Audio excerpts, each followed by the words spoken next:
간신에 매주돼서 네. 커피에 마편을 섞어라. 원샷! 이가 18개나 빠졌다고 합니다. 그러니까 독살하려고 했던 것이죠.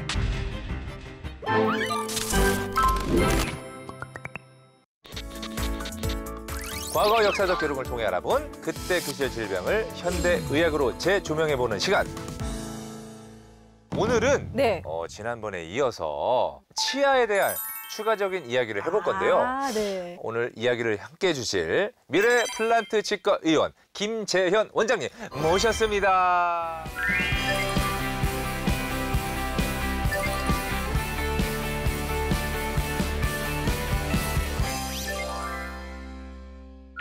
이 치아는 우리 삶의 질 전체를 좌우하는 아주 중요한 구성 요소 같아요.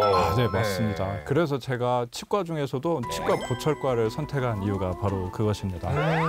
그렇게 치아나 구강 조직이 상실되었을 때 인공적으로 다시 만들어서 기능과 심미 모두 회복시켜주는 것이 이제 치과 보철과라고 하겠습니다. 그러면은 약간 임플란트라던가 뭐 라미네이트라던가 네. 뭐 그런 쪽이 다 네, 들어가나요? 네. 틀니. 이런 틀니. 거. 이 보철 치료의 첫 시작은 언제부터였던 건가요? 정말 벼슬로 올라가자면 메소포타미아 그 문명 때부터 조개 껍질 가지고 어떻게든 해보려고 했던 시도가 있었고 네. 이제 제대로 된 학문으로서 한 거는 이제 18세기 프랑스의 피에르 포샤르라는 치과 의사가 치과 외과학이라는 책을 쓰면서 치아, 잇몸, 충치, 보철 그리고 위생에 대해서 이제 그 개념들을 체계화했고요. 그리고 19세기 중반 미국에서 에테르 마취제를 사용해서 무통 발치를 성공했고 이제 1855년 은이나 수은 이런 아말감 충전제가 보급되면서 충치 치료가 이제 보편화되기 시작했습니다. 그러다가 이제 스웨덴 생리학자인 브레네막이 정말 우연하게 토끼 실험을 하다가 티타늄이 뼈랑 붙는 거를 발견을 했어요. 토끼 실험을? 네네. 이게 뼈에 붙네? 하면서 이제 임플란트 식립 기술이 처음 이제 개발이 됐죠. 임플란트가 만들어졌구나. 이러한 것들 덕분에 더 이상 사람들이 치과를 고문소 같지 않다라고 여기게 되었습니다. 옛날에는 이 치과 치료를 받으려면 뭐 망치로 두들기거나 아니면 뭐 구멍을 뚫거나 네, 맞습니다. 너무 아픈데 그 더군다나 시술 받는 게 더 아팠잖아요. 그렇죠. 사실 저도 하는 건 괜찮은데 그 치과 의자에 눕는 건 저도 싫어요. 아, 그래요? 아, 그렇구나. 사실 이제 어렸을 때 약간 배신을 많이 당하잖아요. 엄마가 막 돈가스 사준다고 해놓고 맞아요. 뭐 입 뽑으러 가고 약간 무서웠던 경험 때문에 더 그런 것도 있는 것 같아요. 그렇죠. 맞습니다. 그것 공포 때문에 생각 이상으로 이제 치료 시기를 놓치시는 분들이 많아요. 그래서 놔두다가 이가 썩거나 잇몸병이 더 진행을 해서 발치를 한 경우 이를 바로 해서 넣으면 괜찮은데 무서워서 이 빼고 나서도 놔두면은 이제 발치한 치아의 앞에 치아는 뒤로 쓰러지고 그 발치한 치아의 뒤에 치아는 앞으로 쓰러지고 이 치아랑 맞물리던 위에 치아는 내려오고 해서 일이 엄청 커져요. 총체적 난국이다.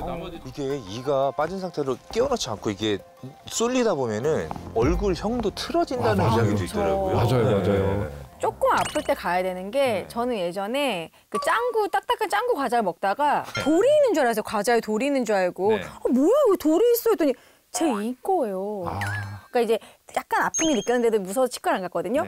그 안이 파사삭 썩어가지고 진짜 치아가 이렇게 깨져서 나온 거예요. 과자 씹다 그랬잖아요. 네. 전 육포 씹다 그랬어요. 나만 그런 게 아니었어. 뭐 돌인가? 네네. 뺐더니 맞아. 제가 어금니 뒤쪽이 깨져서 나왔더라고요. 그러니까요. 그래서 이제 지르콘 했죠. 윈윈이니까. 네, 이렇게. 그렇죠. 보이게 네, 예뻐야 지르콘 되니까. 좋은 걸로. 세라믹보다 지르콘이 좀 더 비싼 거. 저는 세라믹으로. 네.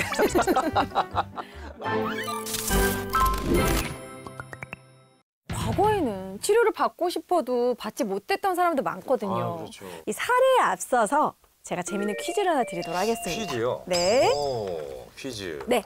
다들 이제 식후에 많이 드시죠? 아이스 아메리카노. 그렇죠. 네, 함께 살고 있잖아요. 자, 우리가 즐겨 마시는 커피가 언제 처음 들어왔는지 알고 계실까요? 잠시만요.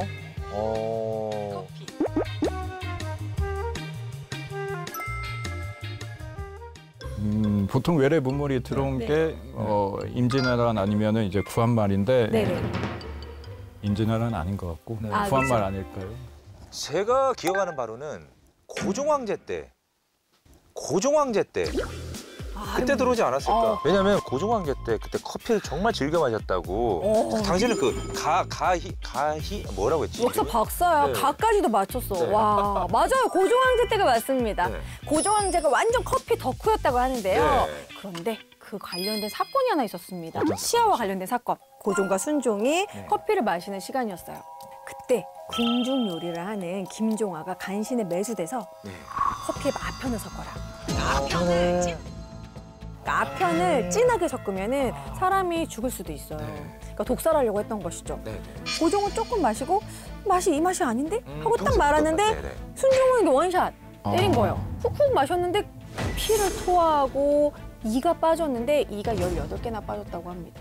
그럼 이제 이도 빠졌고 그 황제자가 그렇죠. 또 어떻게 된 거예요? 간신히 목숨을 건졌지만 그 틀니를 끼고 이제 살게 된 거죠. 그래서 그 순종한테 사진, 어진 맞아. 보면은 약간 역시. 이렇게 좀 틀어져 있어요. 네, 사진도 맞아요. 그렇고. 사람들이 그 사진만 보고 순종이 바보가 되었다. 아. 좀 이상하다. 뭐 그런 네. 식의 소문이 돌았어요.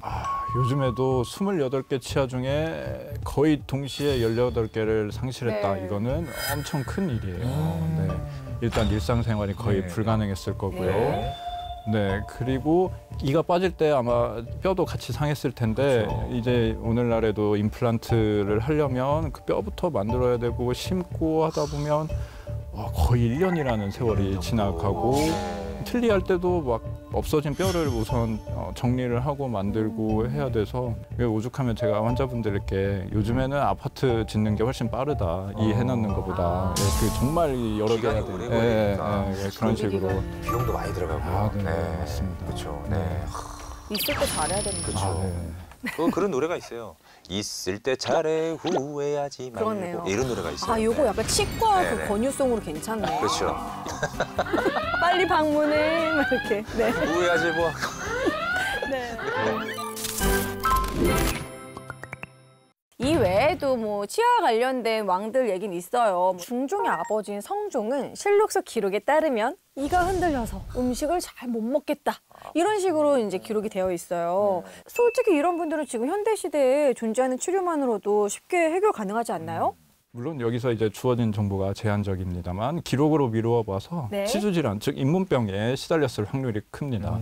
잇몸병이라는 건 이제 잇몸뼈가 다 주저앉으면서 네. 이 치아를 잡아주는 게 없다 보니까 네. 이제 흔들리게 돼요. 흔들려서 이제 빠지게 돼요. 옛날에는 방법이 없어서 그냥 자연적인 거다, 풍치다 이렇게 풍치. 불렸는데 네. 요즘에는 잇몸 속에 있는 네. 이런 안 좋은 것들을 다 긁어내는 치주 소파술 내지는 잇몸 열고 안 좋은 조직을 제거하는 이런 치주 수술 그리고 특정 조건에서는 없어진 잇몸뼈도 다시 재생시키는 게 가능해요. 대단하다. 치조골 손실이면 어떤 증상이 나타나게 되나요? 네, 처음에는 네. 티가 잘 안 나요. 그냥 잇몸이 좀 빨갛게 부었다가 양치하면 피가 좀 나오고 이제 사과 같은 과일을 베어 물면 이제 피가 배어 나와 있고 약간 입냄새가 나고 잇몸이 들떠서 시리고 하다가 또 시간이 지나면 괜찮아요. 근데 이게 반복되다 보면 네. 어느 임계점 이하로 잇몸뼈가 녹으면 뿌리가 드러나 보이고 이제 흔들리고 아파서 이제 식사를 힘들게 되십니다. 뭐 아픔이 느껴져 좀 지금. 뭐 경험이 좀 있으세요? 좀 뭐. 저 다 금리잖아요. 네. 네. 네. 그 치주 질환과 치조골 손실은 왜 발생하게 되는 건가요, 선생님? 치주 질환은 우리가 흔히 알고 있는 치은 잇몸이라고 해서 네. 그런 것에 생기는 만성 염증성 질환으로 보통 치태와 치석이 제대로 제거되지 않았거나 흡연 아니면 이제 면역력이 떨어지시거나 아니면 특정 네. 치아에 힘이 세게 가해지는 경우 교합이 잘안 돼서. 네네 네, 네. 그러면 부정교합도 그게 좀. 주변 조직이 버티지 못하고 네. 무너져요. 그러거나 아니면 유전적 요인에 의해서도 발생을 하게 됩니다. 그렇구나. 그러면 좀 스케일링을 좀 주기적으로 하는 게 중요하겠네요. 네. 초기에는 스케일링만으로도 괜찮지만 네. 결국에는 잇몸 속에 들어가 있는 치석이나 이런 염증 조직, 제거해야 되는 조직을 다 긁어서 제거해야 돼요. 마취하고 해야 됩니다. 네. 이번 주 예약해야겠다. 스케일. 여기서 그냥 바로 진료 받아볼까? 좀 어디죠? 네.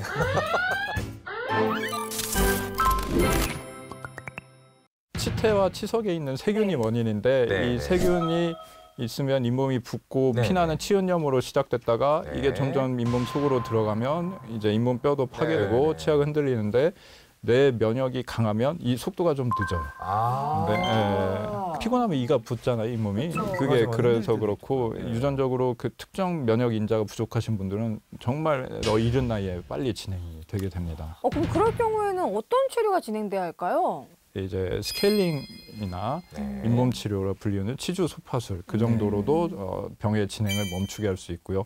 회복은 안 돼요. 다만 진행을 멈추게 그 상태에서 멈추게. 느슨하게. 네. 그 중등도로 더 진행을 하면 항생제도 쓰고 아예 잇몸을 열고 그 깊이 있는 치석도 제거하고 골 재생술을 통해서 뼈를 만들어주거나 그런데 이미 너무 진행이 된 경우에는 이제 발치하고 임플란트를 하게 됩니다. 근데 이 해당 질환은 나이에 상관없이 이렇게 발생되는 거죠, 선생님? 네, 보통 그렇습니다만 치아가 흔들리고 잇몸병이 시작되는 건 네. 만 35세. 35세. 네, 그때부터 본격적으로 시작된다고 하고요. 그리고 나이와 상관없이 세균과 면역 이거의 싸움이기 때문에 생활 습관이 만들어낸 만성염증이라고 볼 수 있겠습니다. 그럼 빨리 그 조기적인 치료가 네. 오히려 제일 중요한 것 같아요. 뭐 정기 검진도. 예, 그렇고요. 예방을 하는 게 제일 중요하죠. 네. 그럼 이왕이면 말 나온 김에 우리 제대로 한번 칫솔질, 제대로 된 칫솔질 한번 소개 좀 해주시겠어요? 네네. 두 가지를 알려드릴 거예요. 네. 하나는 이제 잇몸병이 그렇게 진행되지 않으신 분들, 네. 그런 분들에게는 회전법이라고 해서 잇몸이랑 치아 사이 경계면에서부터 시작해서 이렇게 대고 쓸어서 올려서 쓸어 올리고 네. 씹는 면은 똑같아요. 일반 애들 양치하듯이 이렇게 네. 하고 치카. 어딘가 사각지대가 있기 마련이고 특히 치아 사이가 그래요. 그래서 네네. 치간 칫솔로 이렇게 사이 하거나 아니면 치실을 통해서 치아 사이는 닦아주는 게 저 좋아요. 질문 있어요, 질문. 저도 이 닦을 때 제일 애로사항이 네. 요 부분, 안쪽 잘안 부분. 닿는 부분. 그래서 막 이거 막 닦겠다고 하다가 막 헛구역질 나오고 막 그러거든요. 네. 꿀팁 있나요, 꿀팁? 만약에 잘 안 닦이거나 네. 그런 구역질이 난다면 네. 내 칫솔이 내 입에 비해서 큰 거예요. 작으면 많이 움직여야 되지만 효과는 좋아요. 그래서 저 작은 칫솔 바꿨어요. 네. 작은 걸로. 네네. 그 양치할 때마다 헛구역질 하시니까 네. 남편분께서 오해하시겠어요. 어머 자기야, 머리 약간. 네? 아니 무슨 하늘을 봐야 벌을 따지고 지금 무슨 애가 6학년인데 무슨 네. 네버. 네, 괜찮아요. 네, 괜찮습니다. 그냥 술 좀 작작 먹어 이러죠. 잇몸병이 좀 진행하신 분들은 네. 조금 달라요. 이게 중요하죠. 네. 맞아, 이게 좀. 약간 뭐 피가 좀 난다든지 맞아, 부어 맞아. 있다. 네. 아이고, 부어 맞아. 있다. 네. 아이고. 네. 이분 어떡해? 이분 어떡해? 어떡해? 어떻게 합니까 이거? 응급수술 들어가요, 빨리. 오히려 잘 됐어요. 지금 그런가요? 오히려, 오히려. 일부러 의도된 연출이었다. 그렇구나. 네네. 이렇게. 오히려 좋아. 오히려 좋아.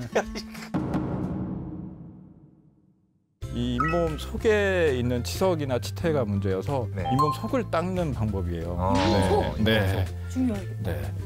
45도 각도로 잇몸이랑 치아 사이 네. 경계면에 대고 문질러요. 약간 파고들듯이. 맞아요. 파고들을. 네, 파고들어요. 네, 그리고 문지르고 마지막에 탁 올려주고. 네, 그렇습니다. 탁 올려주고. 네, 그렇습니다.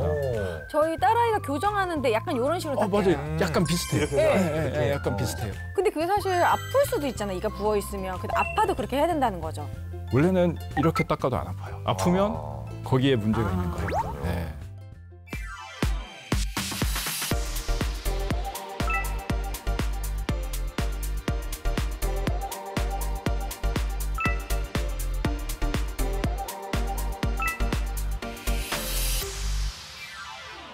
오늘 또 이렇게 치아 치주 질환과 이 보철 치료에 대해서 이야기를 들었는데 선생님께서 네. 마지막으로 이 방송을 보고 계시는 시청자분들에게 하고 싶은 말씀이 있으시다면요. 네. 치주 질환은 단순한 구강 질환을 넘어서 전신 건강에도 영향을 줄 수 있습니다.